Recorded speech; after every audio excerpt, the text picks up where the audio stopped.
I'm Tisha Bader. As we continue to cover the situation in Israel and the war in Gaza, we take a look at a tribute this week to victims of the October 7th Hamas massacre at music's biggest night, the Grammy Awards, held in Los Angeles Sunday night, that included a tribute to the victims of the Nova Music Festival on October the 7th. Well, to discuss how this tribute came about, its significance, and other efforts being made from the music and entertainment industry to show support for Israel is David Renzer, co-founder of Creative Community for Peace. David joins us now from Los Angeles. Thank you so much, David. We appreciate it. Thank you. Sure. Good to be with you. So before we get to the Grammy Awards and other topics, I was just looking back at the last time you were here. It was October 2022. We were talking about Kanye West. And now here we are, having lived through October the 7th. It's almost a different world in many ways. Living through these last few months has been something like no other that we've experienced in the past. Yes, agreed. Kind of a change. It's changed our world, changed our view, changed our focus in so many ways.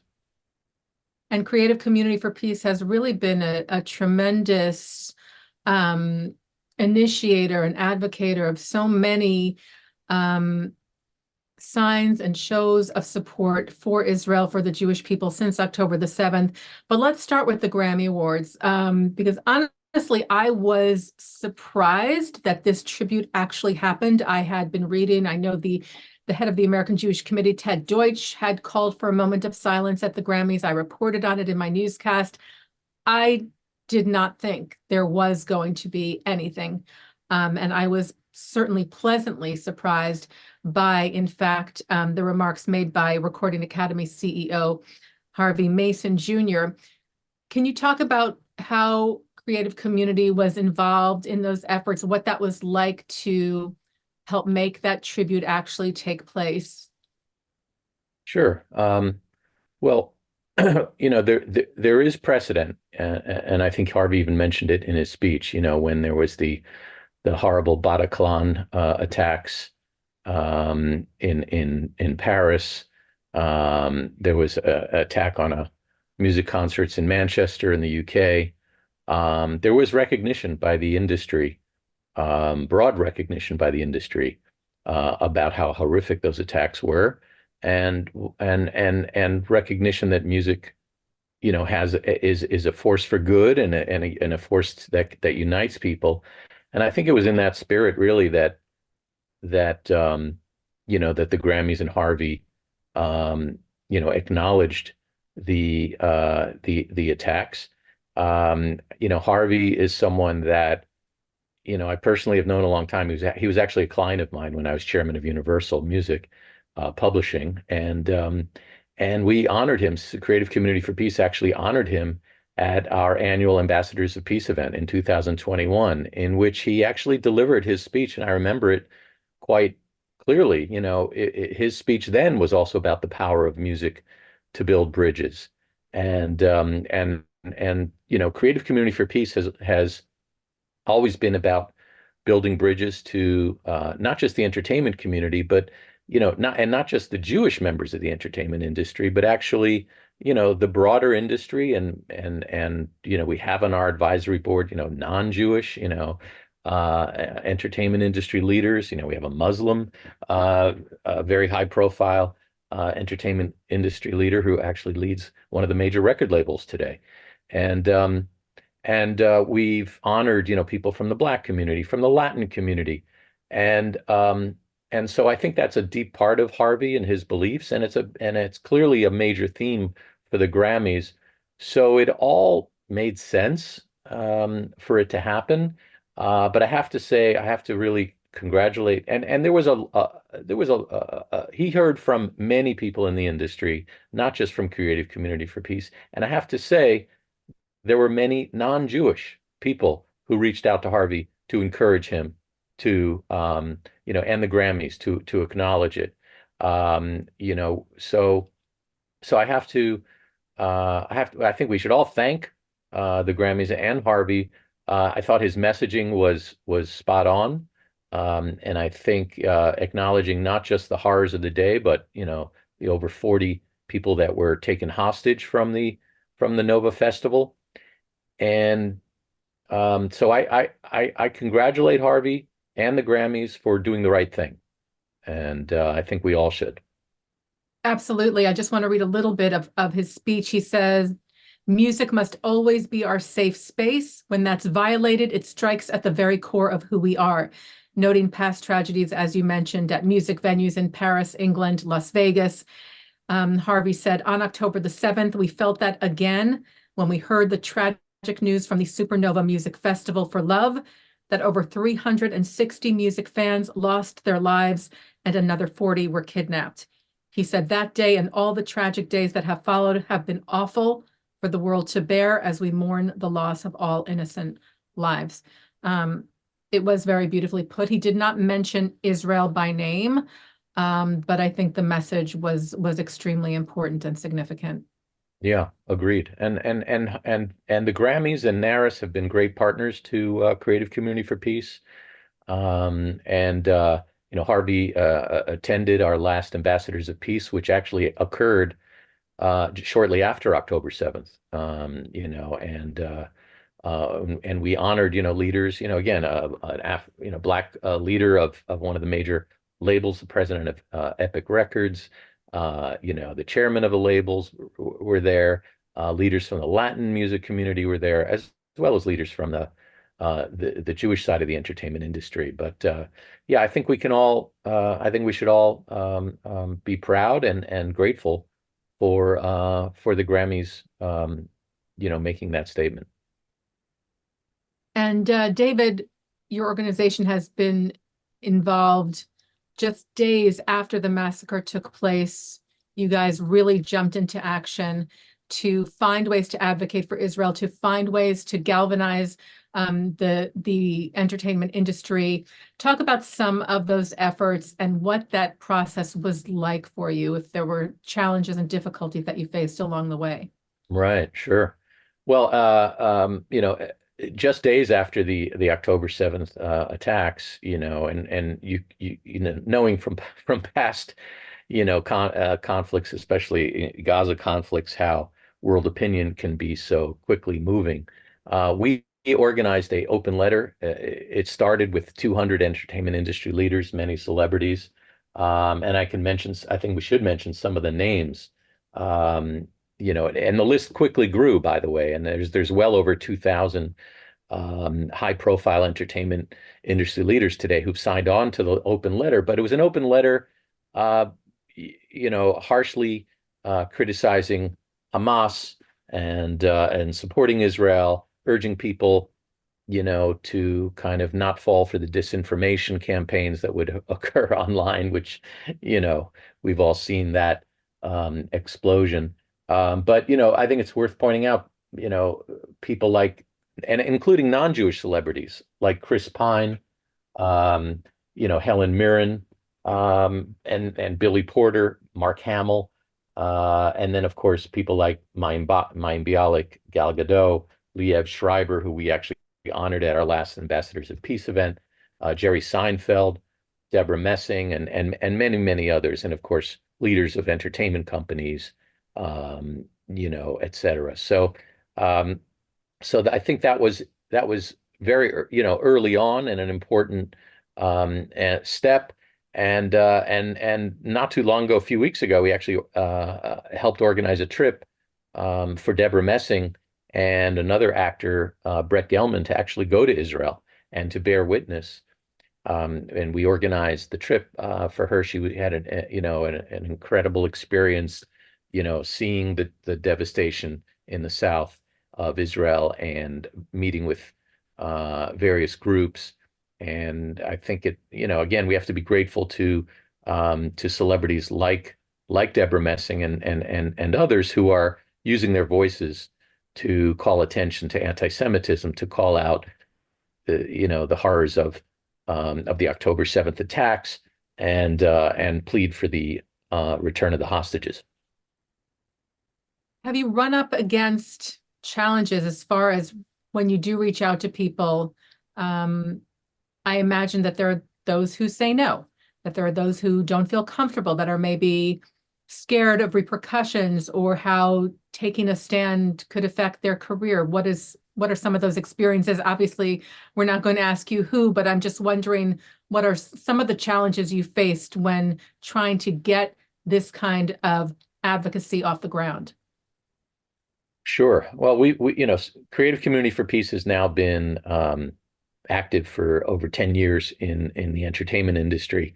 And so none of this is kind of new to us. I will say that post October 7th, one of the silver linings is I think what I've seen and others have seen is there are many Jews in the industry and non-Jews, but certainly many Jews in the industry who were not as active, maybe apathetic about the issues related to anti-Semitism and anti-Zionism that were, impacting the entertainment industry or emanating from the entertainment industry. And I think that there's been a significant surge of people, of executives, of artists, celebrities who are alarmed, who do care, and many who've kind of reached out to Creative Community for Peace and said, "How can I help? How can I contribute my efforts?" And and listen, a lot of what we do is behind the scenes. A lot of what we do is not in the headlines, and because it is sensitive, or the relationships we have, are people I think are maybe more comfortable, reaching out or speaking out in a not in a public way, but still they're highly impactful. And and so I would say that's been one of the positives. We're seeing, tremendous, activation, people that really care, and that are turning out for various events, campaigning online, etc. And then we see conversely, especially on social media, the battles that take place, and in many cases reinforced or sometimes purely driven by things like bots, and there are bot farms we've uncovered.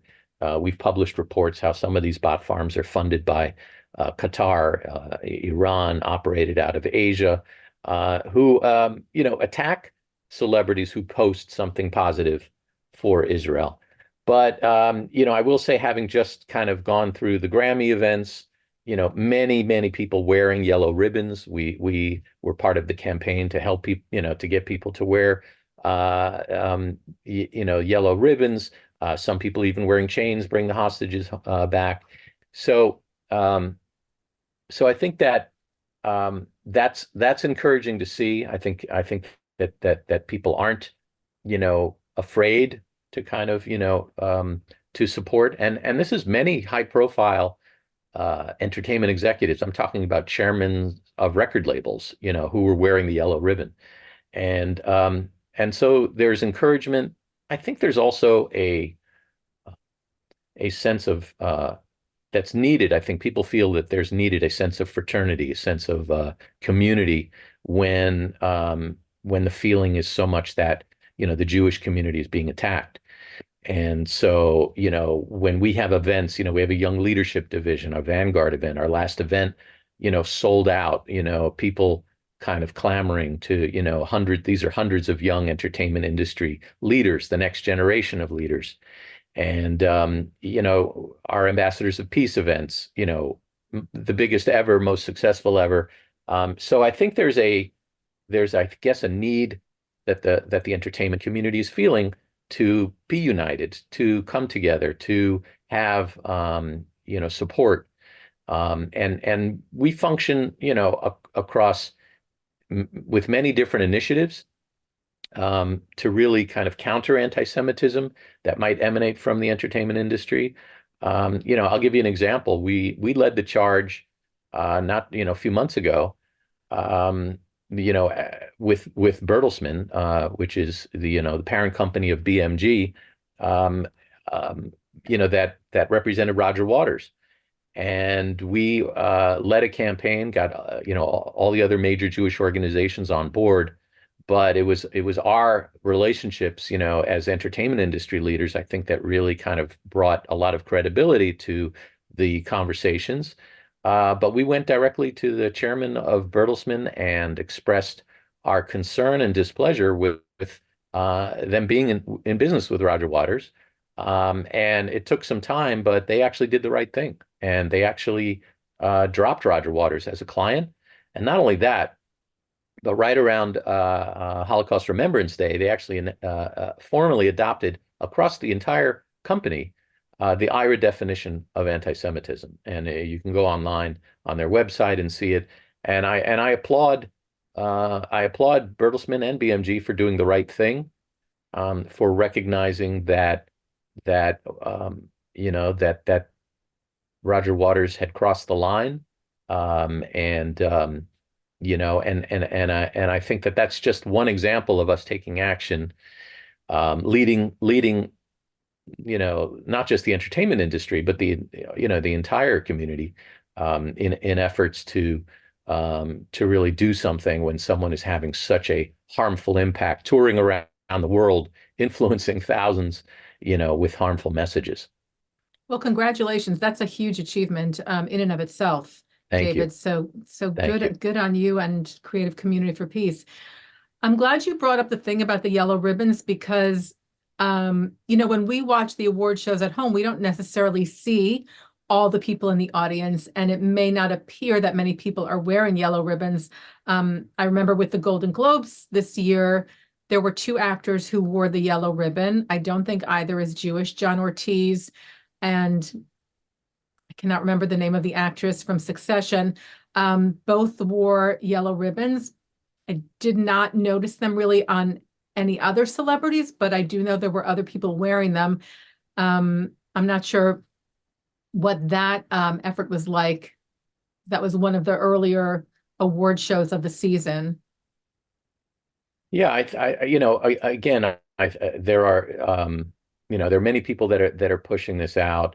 Next up will be the Oscars, and I think that I'm sure we'll see the same. Some may be more visible than others, but I can tell you that there are a lot of people in the film and TV industry who care, who are activated.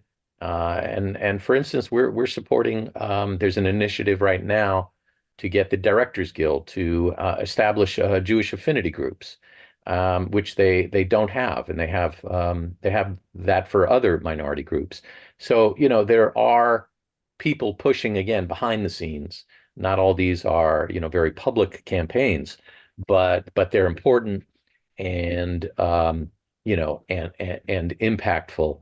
And again, some of the conversations I'm sure there will be with leaders of those broadcasts, the people organizing the broadcast, to make sure they're sensitive, and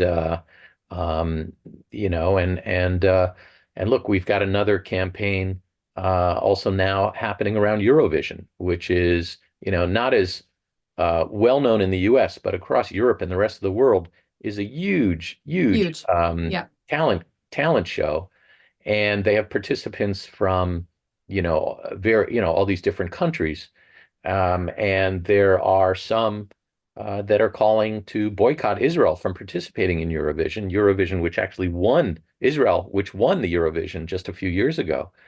You may recall. So we're galvanizing the industry. We have an open letter with hundreds of high-profile signatories and various major artists and celebrities supporting Israel as a participant in Eurovision. And so, our campaigns, are happening globally.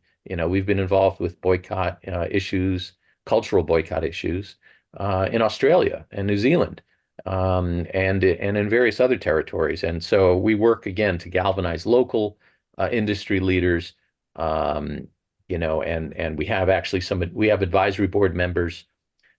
We have over 100 different top industry leaders part of our advisory board who are based, not just here in LA or New York or Nashville, but also based in the UK and in Australia.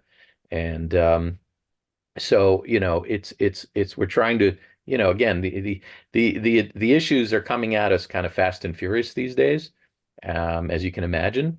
But we are working really hard to galvanize the industry in ways that we've kind of never had to before. And also, we're trying to get more celebrities, more artists to go to Israel. And just to like the Deborah Messing and Brett Gelman trip, we're in the midst of a fundraising campaign so that we can, because it's pretty expensive, to organize a trip like that and to bring a celebrity who, is used to traveling at a certain standard.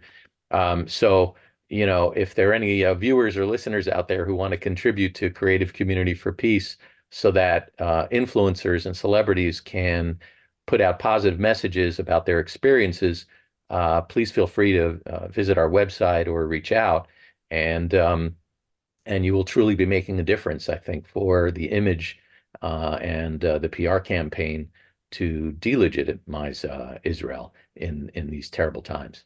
Yeah, David, I think that those trips to Israel are some of the most important, visible, impactful things. I was watching Deborah Messing speak about her trip and just how much it affected her personally, and the visibility of seeing her there for us outside of Israel and for people within Israel, I think was so important. Jerry Seinfeld as well. These are important things for us to see and for the world to see as well. Before I let you go, I know there's something else that Creative Community for Peace has led, and that was some private screenings of the massacre for people to come and bear witness and see the reality of what happened. That must have been very difficult, but very important to be able to show people, again, to dispute the misinformation that's out there with facts of what actually happened on that horrendous day.